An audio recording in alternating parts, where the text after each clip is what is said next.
कहते हैं कि कमज़ोर तब रुकते हैं जब वो थक जाते हैं, कमज़ोर तब रुकते हैं जब वो थक जाते हैं, लेकिन विजेता तब रुकते हैं जब वो जीत जाते हैं। तो जय माता दी बच्चों, हम लोग मैथ का सिंपल कंसेप्ट सिंपल तरीके से, और जीतने का प्रयास हमेशा करना है। तो सिंपल सा क्वेश्चन है कि एक आदमी अपनी मासिक आय का 30% बचत करता है, यानी जो भी उसका मासिक आय होगा उसका 30% बचत करता है, यानी सेविंग करता है। यदि उसकी मासिक आय में 10% की वृद्धि होती है, यानी जो उसका मासिक आय है पहले से अब 10% बढ़ जाता है, तो वह पिछली बचत से 20% अधिक बचत करता है, यानी जो पहले बचाता था 30%, उसका अब 20% ज़्यादा बचाता है। तो पूछ रहा है आपसे कि उसके व्यय में हुई प्रतिशत वृद्धि क्या थी, यानी खर्च में प्रतिशत वृद्धि क्या हुआ, वो आपसे पूछ रहा है। तो पहले ये समझते हैं, 30% बचत करता है, तो 30% का फ्रैक्शन मान कितना, 30/100 यानी 3/10। इसका मतलब क्या हुआ, पहले ये समझिए कि बचत प्लस खर्च, बचत प्लस खर्च यानी व्यय जो बोलते हैं, खर्च बोले उसी को बोलते हैं व्यय। बचत प्लस खर्च यही तो होता है आय, होता है कि नहीं होता है, बिल्कुल होता है। तो देखिए बचत प्लस खर्च बराबर आय हुआ, तो 30% बचत करता है यानी 3/10। 3/10 का मतलब क्या हुआ, यदि 10 में 3 बचत करता है यानी 3 बचत करता है, जबकि 10 क्या है, आय है, 10 आय है, तो 7 में 3 बचत करता है, तो खर्च कितना किया, तो 7 किए। 10 में 3 बचत करता है, तो 10 में 3 माइनस किए तो बचा 7, यानी 3 बचत करता है, 7 खर्च करता है, आय है 10, तो 3 + 7 = 10। ये समझ गए।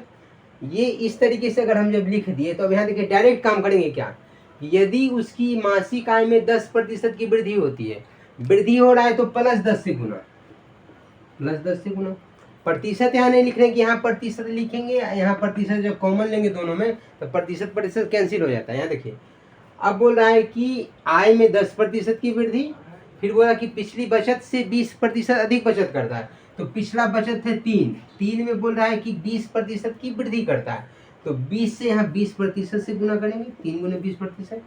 अब खर्च में बोल रहा है कि प्रतिशत वृद्धि ज्ञात कीजिए, तो हमको नहीं मालूम है, तो यहाँ x से गुना करिए, यहाँ भी x% होगा मान लीजिए, तो प्रतिशत यहाँ से भी कॉमन लेंगे, यहाँ प्रतिशत, यहाँ प्रतिशत, यहाँ प्रतिशत, सब कॉमन लेंगे, कट जाएगा, काम खत्म।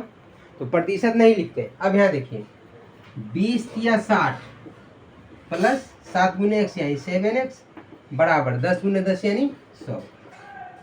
7x बराबर क्या हो गया, यहाँ से या लिख सकते हैं कि 7x बराबर 100 + 60 हुए जाके घट जाएगा, तो 100 में 60 गया यानी 40 होगा, बिल्कुल होगा। यहाँ से x का मान क्या आ गया, x बराबर 40/7, तो 7 से भागा देंगे तो 7 × 5 = 35, 35 × 5 = 40, 5 पे 0,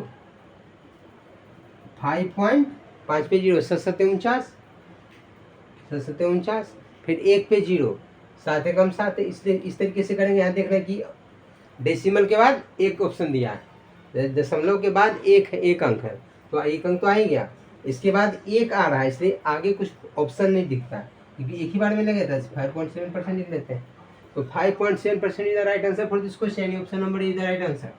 समझे, सिंपल तरीके से समझ गए हूँ कैसे, कि आदमी की मासिक आय का 30% बचत करता है, 30% का फ्रैक्शन मान 3/10, तो 10 में 3 का बचत करता है यानी 7 खर्च करता है, 10 आय है, तो 3 + 7 = 10। इस तरीके से लिखना है कि बचत प्लस खर्च बराबर आय होता है, तो 3 + 7 = 10।